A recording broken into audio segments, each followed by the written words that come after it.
Last time आपके साथ initial difficulties के टॉपिक की डिस्कशन कंप्लीट हुई थी। आपका next topic basically ideology of Pakistan से रिलेटेड है। अच्छा, ये टॉपिक जो है ना, यूं समझ लो कि one of the most important topic of Pakistan studies as per paper, क्योंकि इस एक टॉपिक से तुम तकरीबन यूं समझ लो कि 3 से 4 लॉन्ग और इतने ही शॉर्ट क्वेश्चंस की प्रिपरेशन कंप्लीट करो ओनली विद दिस टॉपिक। ये टॉपिक बेसिकली पेज नंबर 1 से लेके पेज नंबर 26 तक आपके पास चल रहा है। ये 26 पेजेस आपको याद सारे ही करने, मतलब उसमें से मैं यूं समझ लो शायद 10 पेजेस का तुम्हारे पास चॉइस होगा, इसके अलावा नहीं, लेकिन कम से कम 16 पेजेस तो तुम्हें फिर भी याद करने होगा। असल में मैं पहला फर्क आपको समझाता चलो। ये जो टॉपिक है ना, ये असल में डिवाइडेड है 4 टॉपिक्स में। The one is ideology of Pakistan, the second is two nation theory, the third is services of Quaid-e आजम,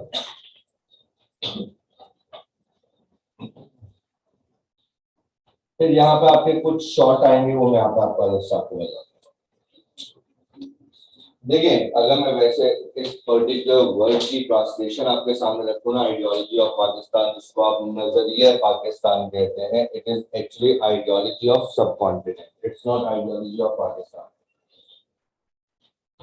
पाकिस्तान की आइडियोलॉजी असल में टू नेशन थी, और इन दोनों में फर्क क्या है याद रखिएगा। 1901 से लेके 1937 तक इन तमाम हिस्ट्री ऑफ टाइम में किसी का कोई दूर दूर तक इस बात का तस्करा नहीं था कि हमें सेपरेट होमलैंड चाहिए, हमें एक सेपरेट कंट्री चाहिए। 1937 के बाद से, मतलब 1937 से लेके ऑनवर्ड्स में यूं कहूं 1940 तक, और फिर 1940 से लेके 1947 तक, तो ये जो टाइम फ्रेम था ना, ये वाला, ये वो फ्रेम था जिसका असल में टू नेशन थ्योरी, दो कौमी नजरिया ने आपके पास यूं कहने के इन्वेंशन हुई थी। और 1940 से लेकर 1947 तक आप ये कह सकते हैं कि उस टू नेशन थ्योरी का आपने एक प्रैक्टिकल शक्ल देखी in the form of Pakistan. तभी जब भी आपसे क्वेश्चन आइडियोलॉजी ऑफ पाकिस्तान का पूछा जाता है, तो अगेन वो मैं आपको कहूंगा कि आपके बुक में ये कनेक्शन होनी चाहिए कि it's not all about ideology of Pakistan, it's actually about ideology of सब कॉन्टिनेंट। 1901 के अंदर जब हिंदू और मुस्लिम लीडर्स जो वो आपस में कंबाइन होते हैं, कांग्रेस फॉर्म करते हैं, तो उनका बेसिक मकसद सिर्फ ये था कि ब्रिटिश एम्पायर को किसी तरीके से सब कॉन्टिनेंट से हटाया। 1901 के बाद 1903 के अंदर बेसिकली कायदे आज़म कांग्रेस को ज्वाइन करते हैं। 1906 के अंदर नवाब विकार और सैयद अहमद खान जो है वो एक सेपरेट पॉलिटिकल आइडेंटिटी फॉर्म करते हैं by the name of Pakistan Muslim league. और फिर अगेन पाकिस्तान मुस्लिम लीग और कांग्रेस मुख्तलिफ पॉइंट्स पे 1916 का लखनऊ एक्ट उठा लो, 1921 का रोहतक एक्ट उठा लो, 1928 में गांधी नेहरू रिपोर्ट उठा लो, 1929 में 14 पॉइंट्स उठा लो, 1930 में इलाहाबाद एड्रेस उठा लो। मतलब हर किसी का बेसिक मौक़िफ़ सिर्फ ये था कि ब्रिटिश एम्पायर से हमें सेपरेशन चाहिए और हम इस पूरे सब कॉन्टिनेंट पे एज यूनिटी के तौर पे रूलिंग करें, जिसपे मुस्लिम मेजॉरिटी एरियाज को पाकिस्तान मुस्लिम लीग देखे और हिंदू मेजॉरिटी एरियाज को कांग्रेस देखे। 1937 में आगे जब जनरल इलेक्शन होते हैं और कांग्रेस जो वो मेजर विक्ट्री से जीतता है, तो उसमें बेसिकली तब जाके मुस्लिम लीडर्स को ये पता चला कि भाई हमें बेसिकली ना सिर्फ सेपरेट पॉलिटिकल आइडेंटिटी चाहिए, बल्कि हमें एक सेपरेट होमलैंड भी चाहिए, एक सेपरेट कंट्री भी चाहिए जहां पे हम अपने कल्चर, अपने मोड ऑफ लिविंग, अपने रिलीजन के रिस्पेक्ट से जिंदगी गुजार सकें। कांग्रेस या कांग्रेस के लीडर्स किसी भी तरीके से जो है वो मुस्लिम ऑफ सब कॉन्टिनेंट के लिए काम नहीं कर सकते। अब ये बेसिकली आपके पास एक डिफरेंस है। तो कभी भी आपसे अगर मैं पूछूं कि what is ideology of Pakistan, तो इट इज आइडियोलॉजी ऑफ सब continent. What actually ideology of Pakistan? Two nation. अब इस पे जो क्वेश्चन आपसे पूछा जाता है, इसमें सबसे पहला क्वेश्चन आपके पास इधर आइडियोलॉजी में है, describe ideology of Pakistan and its impact on our national life. एक क्वेश्चन ये पूछा जाता है, और दूसरा क्वेश्चन आपसे यहाँ पे पूछा जाता है, describe ideology of Pakistan in the light of Quaid-e-Azam's statements. ये दोनों क्वेश्चन आपसे लॉन्ग में पूछे जाते हैं, 8-8 नंबर के, ठीक है। टू नेशन थ्योरी में आपके पास पहला क्वेश्चन आपसे ये पूछा जाता है, why did the Muslim of सब कॉन्टिनेंट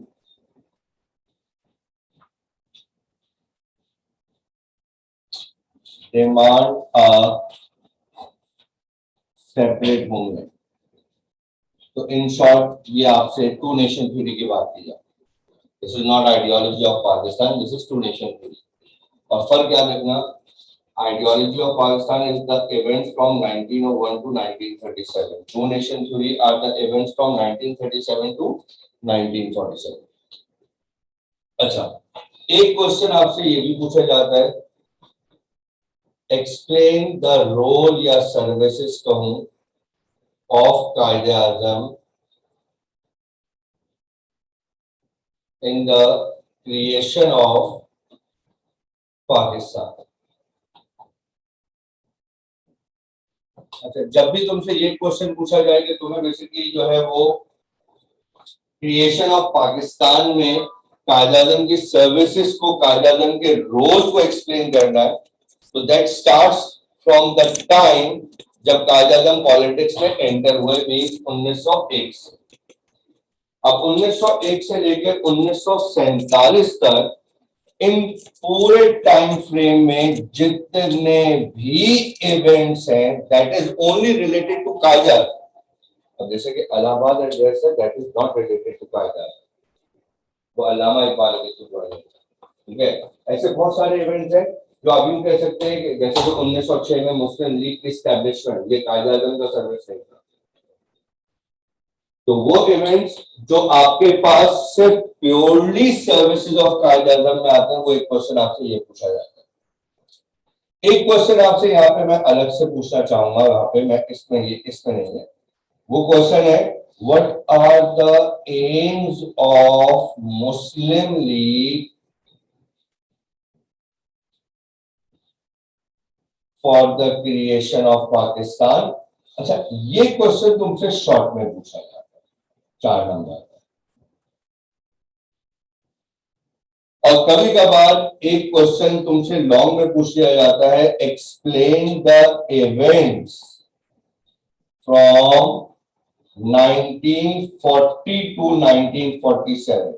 ये आता लॉन्ग। अब नॉर्मली यहाँ पे स्टूडेंट के एक मिथ को खत्म करना चाहता हूँ, भैया 1940 से लेकर 1947 तक के अगर उन्होंने तुमसे इवेंट्स 8 नंबर में पूछा तो तुम्हारी कुछ किस्मत थी। जबरदस्ती का उसके अंदर कोई और इवेंट्स नहीं उठा सकता कि तो वो लॉन्ग है, 8 नंबर का है, उसमें कुछ ज्यादा लिख लें, तो ज्यादा क्या लिखते हैं। तो 1940 से लेकर 1947 तक जितने इवेंट्स होंगे आप वही लिख सकते हैं, उसमें आप क्या एडिशन करें। और ये बहुत दफा पूछा है, मैं आपको एक और बात भी बताऊं, ये बहुत दफा पूछा है। 1940 से लेकर 1947 की सिविल में 8 नंबर का क्वेश्चन है। बाकी ये सिर्फ एक शॉर्ट है, बाकी जितने भी मैंने आपके सामने लिखे हैं चारों के चारों लॉन्ग है। 1 2 3 4 5, ये 5 लॉन्ग है और एक शॉर्ट कवर होता है। इस शॉर्ट को एक भी कवर नहीं, तो शॉर्ट को एक और मैं आपको बताता चलूं, लखनऊ पैक्ट आप इवेंट्स के अंदर मौजूद है, उसका एक सेपरेट क्वेश्चन भी आपसे पूछा जाता है, लखनऊ पैक्ट। इसी तरह इलाहाबाद एड्रेस, इसका भी आपसे सेपरेट क्वेश्चन भी पूछा जाता है 4 नंबर शॉर्ट नोट के तौर पे, एक्सप्लेन लखनऊ पैक्ट, एक्सप्लेन अल्लामा इकबाल इलाहाबाद एड्रेस। इसी तरीके से आपके पास 14 पॉइंट्स ऑफ कायद-ए-आज़म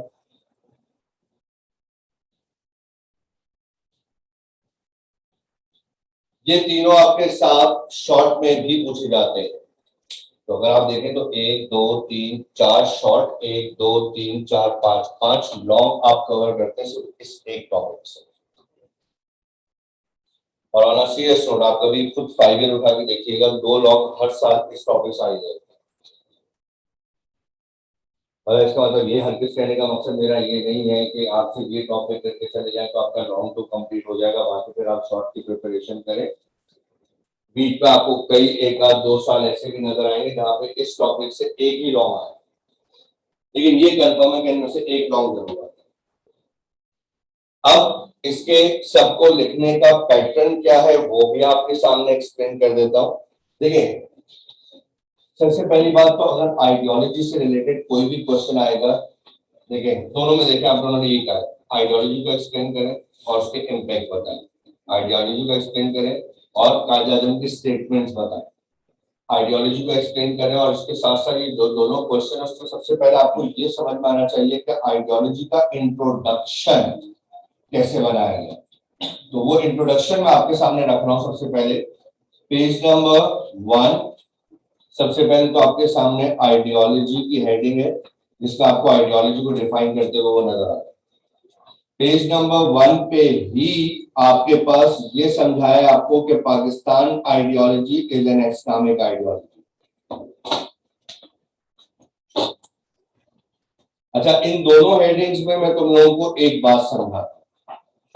अगर तुम आइडियोलॉजी की बात करते हो, अगर तुम आइडियोलॉजी की बात करते हो तो तुम्हें बेसिकली उसमें 2 पैरा नजर आ रहे हैं। तुम्हें उसमें बेसिकली 2 पैरा नजर आ रहे हैं, science of ideas, visionary speculation, manner of thinking, characteristic of a class of individual, ideas on the basis, at the basis of some economic or political theory or system is called ideology. ये जो पहला para है ये तुम ideology की definition दे रहे हो, तुम अगर इसका अगला पैरा भी देखो ना तो वो तुम्हारे इसी पर्टिकुलर पैरा को एक और तरीके से एक्सप्लेन कर रहा है। तो मैं ये कहूंगा कि अगर तुम्हें सिर्फ आइडियोलॉजी की डेफिनेशन लिखनी है, पेज नंबर 1 पे जो आइडियोलॉजी की हेडिंग डली हुई है, ये तुम्हारी चॉइस है कि तुम पैरा 1 लिखो या पैरा 2 लिखो, दोनों लिखने की जरूरत है एज पर माई ओपिनियन। अब बेसिकली जब इसको पढ़ना भी तो तुम्हें पैरा 1 और पैरा 2 में कोई डिफरेंस नजर नहीं आ रहा है।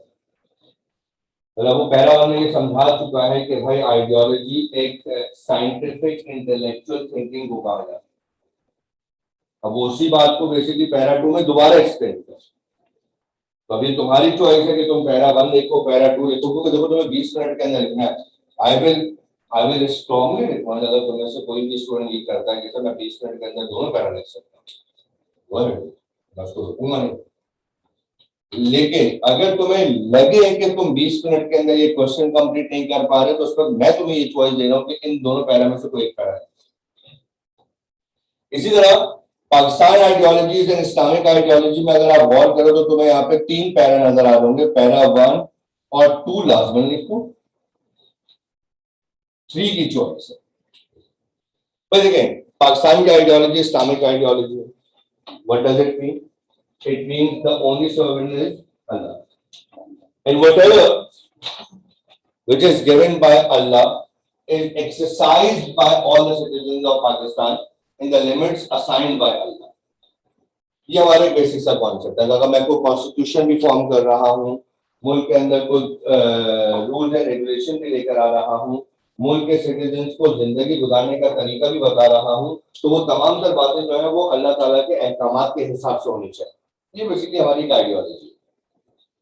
आप देखो पैरा 1 में भी यही बात एक्सप्लेन हुई है, पैरा 2 में भी यही बात एक्सप्लेन हुई है, पैरा 3 में उन्होंने दोबारा कोटेशन के थ्रू उसको एक्सप्लेन करा है, स्टेटमेंट के थ्रू एक्सप्लेन करा कायदा करके। I am talking about para 1 कहां से कहां तक है? Pakistan is an ideological state and the ideology of Pakistan is an Islamic ideology, and the main and the most basic point behind the ideology of Pakistan is the only sovereign is Allah. ये पहला para होता है। अगला para देखो तुम दोबारा से यही बात दोबारा बता। Islam acted as a nation building force before the establishment of Pakistan. Pakistan is founded on the Islamic principles. The sovereignty belongs to God alone, and their authority which he has given to the state of Pakistan to the people is to be exercised within the limit laid down by God. This authority is a sacred trust that the state must try to achieve the ideas of equality, freedom and justice among all its citizens. Its constitution must be democratic. जो है दूसरा idea. Third last time में correction कर दीजिएगा, achieve the ideas, ideal नहीं।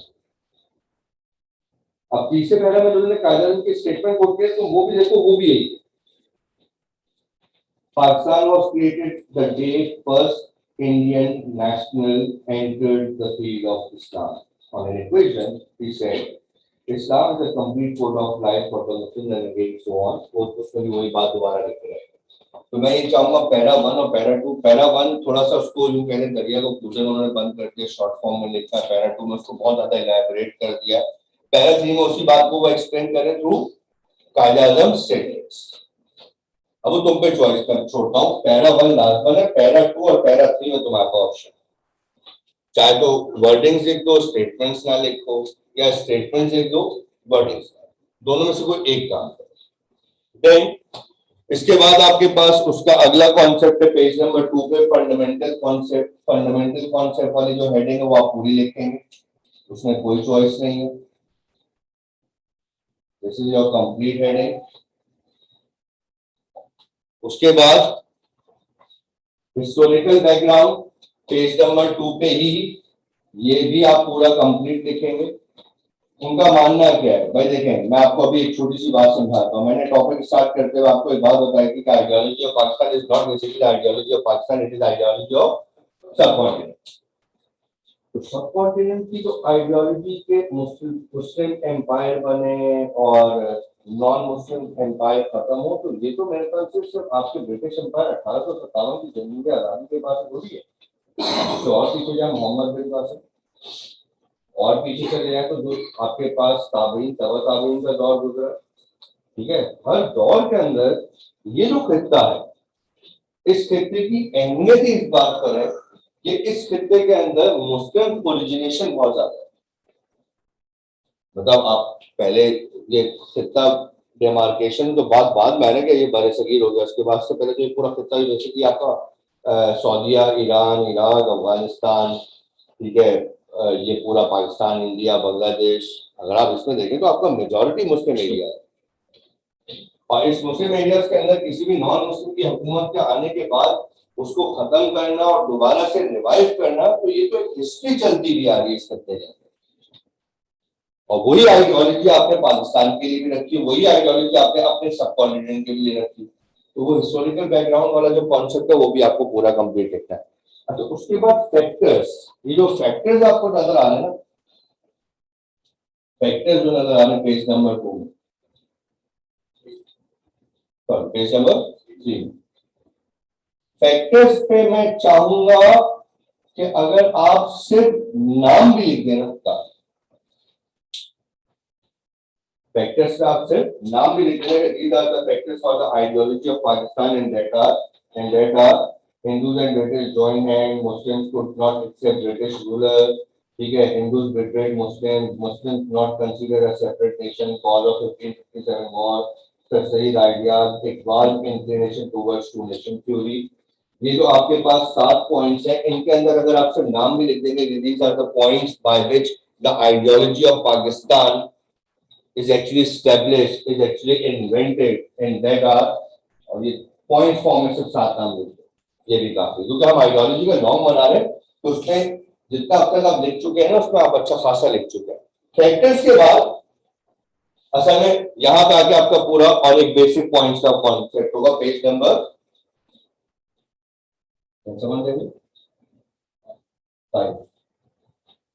फिर page number आपके लिए 5 है, जिसमें बेसिक पॉइंट्स नजर आ रहे हैं आपको, 2 ही पॉइंट्स हैं वो आपको जो लिखने कंप्लीट, उसमें कोई चॉइस नहीं है, वो भी बात। और पेज नंबर 5 के बाद डायरेक्ट तुम और जरा तुमसे अगला क्वेश्चन, ये पूरा तुमने अपना इंट्रोडक्शन पे याद किया। जब भी आइडियोलॉजी से रिलेटेड कोई भी क्वेश्चन आएगा तो ये जो पूरा मैंने सीक्वेंस तुम्हारे सामने रखा है 1 2 3 एंड 5, तो 3 और 4 पे नाम है, ये पूरा तुमने इंट्रोडक्शन तैयार किया। उसके बाद अगला कंटिन्यूटी में तुमसे क्वेश्चन क्या पूछा, पहला क्वेश्चन क्या पूछा, impacts on our national life. तो इसका मतलब आप डायरेक्ट आएंगे पेज नंबर 11 पे। पेज नंबर 11 का है effects of ideology of Pakistan on our national life. Page number 11 से लेके पेज नंबर 13 तक ये पूरा आपका इफेक्ट्स है ऑन आइडियोलॉजी। ठीक है, ये आपका 8 नंबर का क्वेश्चन है। 11 से लेके पेज नंबर 11 से लेके पेज नंबर 13 तक सर्विसेज ऑफ आइडियोलॉजी से पहले पहले ये तुम्हारा इम्पैक्ट है ऑन आवर नेशनल लाइफ। अच्छा, दूसरा क्वेश्चन तुम मुझसे पूछोगे तो बेसिकली क्वेश्चन जो आपका सेकंड है इसको क्वेश्चन नंबर 1 कह दो। ये मैंने क्वेश्चन नंबर 1 की बात करी। क्वेश्चन नंबर 2 पर आओ। क्वेश्चन नंबर 2 पे इंट्रो तो पूरा वही होगा, मतलब अगर आप गौर करें तो ये आपका पूरा इंट्रो है पेज नंबर 1 से लेकर पेज नंबर 5 तक। इसके अलावा अब आपको बेसिकली कायद-ए-आज़म की स्टेटमेंट्स कोट करनी है फॉर आइडियोलॉजी ऑफ पाकिस्तान। तो कायद-ए-आज़म की स्टेटमेंट्स अगर मैं यहाँ पे आपके सामने कोट करने बैठूं, टोटल 5 से 6 स्टेटमेंट्स हैं, वो मैं तुम्हारे सामने यहाँ पे मार्क करवा रहा हूं।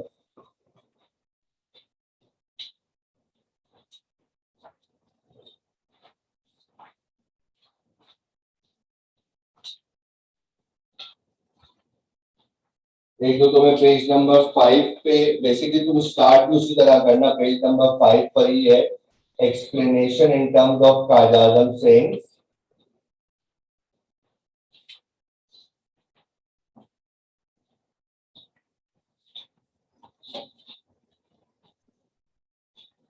पेज नंबर 5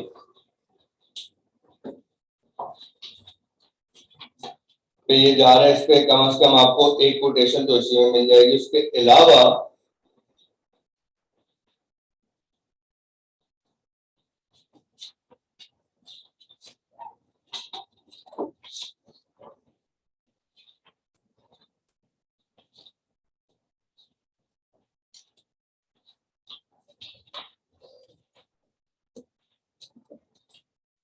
यहां मेंशन कर रहा हूं, देखो इसकी कंटिन्यूटी।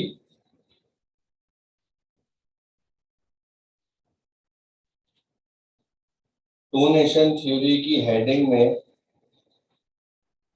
टू नेशन थ्योरी की हेडिंग में आपको जितनी सेइंग्स नजर आ रही हैं फ्रॉम पेज नंबर 6 से लेके पेज नंबर 11 तक, पेज नंबर 6 से लेके पेज नंबर 11 तक आपको जितनी भी सेइंग्स नजर आ रही है वो सारी की सारी आप देखें।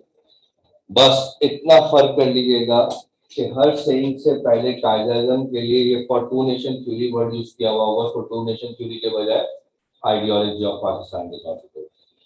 ठीक है, अच्छा ईयर और डेट के हिसाब से मैं तुम लोग से एक बात बताता चलूं। ईयर और डेट देखो बहुत अच्छी बात है, आइडियल है, लिखो। मैं चाहूंगा ये एक पॉजिटिव इम्पैक्ट डाल दो तुम एग्जामिनर पे। बट अगर लेट्स से कोई डेट या कोई चीज ऐसी हो जो तुम लोगों को उस वक्त एट दैट 11 आवर याद ना आ रही हो तो प्लीज बजाय इसके उस पर तुक्का मारने के उसकी डेट बेशक डालें। बस सिंपल लिख देना कि Quaid-e-Azam said on one of the occasion. अगर तुम्हें ओकेजन याद नहीं आ रहा, डेट याद नहीं आ रही, ईयर याद नहीं आ रहा, तो प्लीज उस पर इतना एम्फसाइज होते हुए बजाय इसके के गलत लिखने के ज्यादा बेहतर है आप उसको यूं कोट कर देना कि on one of the occasion Quaid-e-Azam said.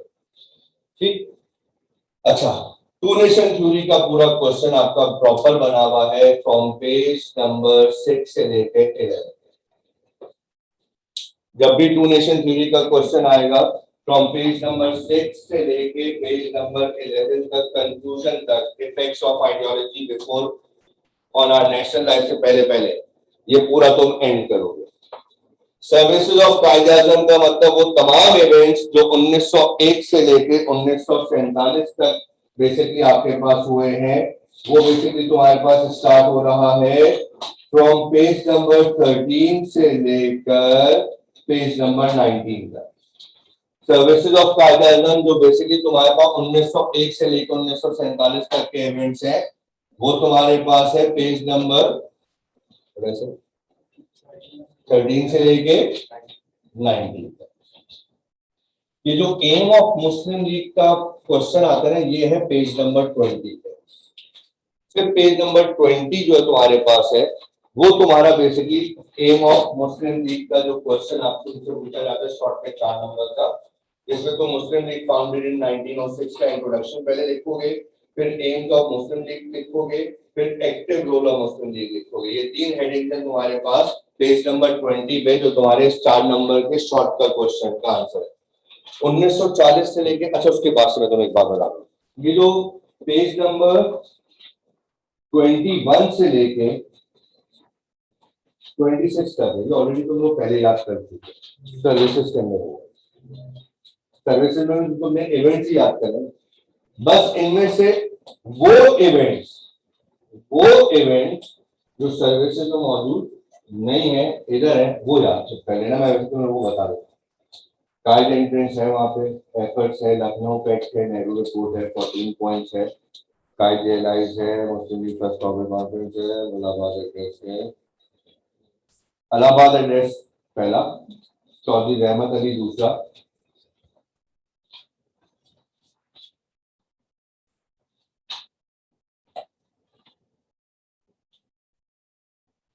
Page number 22 Allahabad address, Chaudhry Rahmat Ali. ये दोनों इवेंट तुम्हें सर्विसेज ऑफ कायद-ए-आज़म में नजर नहीं आएंगे, अलग से आते हैं। बाकी जितने भी सारी चीजें वहां पर मौजूद होंगी।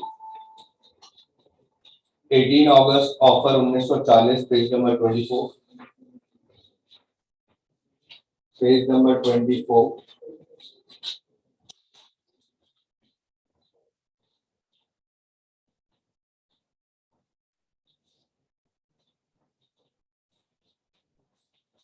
Cabinet mission 1946, page number 25।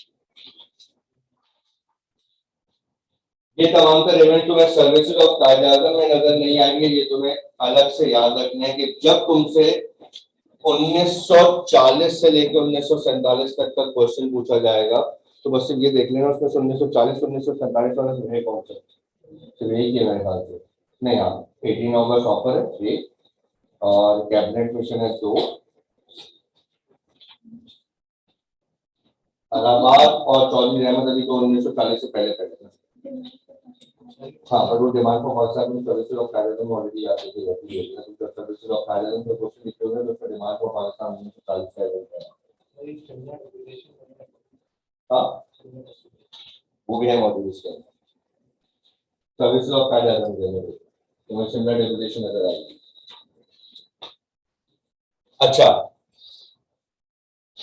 इन 3 इवेंट्स पे सेपरेटली शॉर्ट क्वेश्चन पूछा जाता है। तो कंफर्म कर दो मुझे भी, मैंने भी देखा है।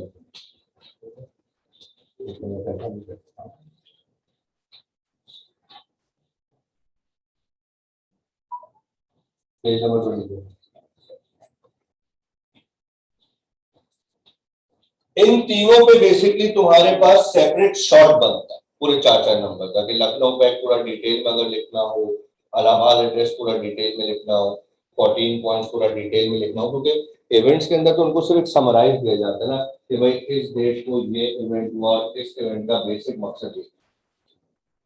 अब उस इवेंट के एमओएम क्या है, उस इवेंट के मिनट्स ऑफ मीटिंग्स क्या है, वो अगर तुम्हें डिटेल में बताने हो तो वो मैं तुम्हारे सामने यहाँ पे बता देता हूँ। लखनऊ पैक्ट और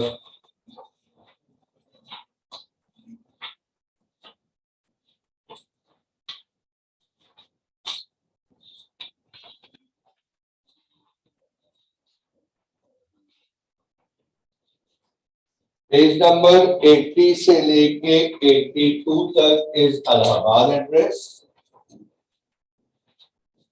पेज नंबर 82 से लेके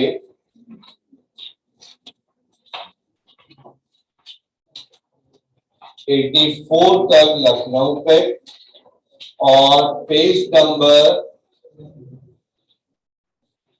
84 से 86 तक 14 पॉइंट्स। आपने जो 14 पॉइंट्स ग्रेड 9 में याद किए हैं है तकरीबन वही, बस थोड़े से डिटेल्ड पॉइंट्स हैं, तो प्लीज ग्रेड 9 वाले मत याद करके लिखिएगा। अगर किसी का ये मूड हो रहा है तो ऐसा अमूमन मुझे पता है कि अमूमन जब आप इसके पढ़ते हैं ना 14 पॉइंट्स तो आप लोगों को वो ज्यादा आसान लगता है। वो थोड़े से आप यूं कह रहे हैं कि समराइज्ड 14 पॉइंट्स, इनमें उन्होंने बेसिकली 14 पॉइंट्स को थोड़ा सा डिटेल्ड एक्सप्लेन किया हुआ है। तो सेकंड है के अंदर जो 14 पॉइंट्स है वो आपके पास होते हैं, अगर मुझे याद है अगर मैं गलत नहीं हूं तो ग्रेड 9 की परसेंटेज में शायद 14 पॉइंट्स है वो हैंड रिटन तकरीबन 1.5 पेज का होता है मुश्किल से। इसका आपकी कंप्यूटर हैंड रिटन अगर आप देखें तो 84 से लेके 86 तक, और खुद देखने बैठेंगे कम से कम 4 से 5 पेजेस बनेंगे 14 पॉइंट्स। तो आपको ये लिखना है, चल 14 पॉइंट आपको डिटेल में आप मेंशन करके कोई भी क्वेश्चन का आंसर अगर ना समझ में आए। All clear? Done. Ideology, donation theory, aim of Musundi, services of Qaeda means events, and the three separate events which actually asked in short points. और कायदा की सेइंग्स क्या क्या लिखनी है। डोनेशन थ्योरी की सेइंग्स अगर कायदा की आइडियोलॉजी में लिखोगे तो सिर्फ याद रखना डोनेशन थ्योरी का वर्ड कैंसिल करके आइडियोलॉजी का वर्ड मेंशन करो। कोशिश करना कि डेट्स याद कर लो, अच्छी बात है। इवेंट्स के लिए तो खास तौर पर याद करना पड़ेगा।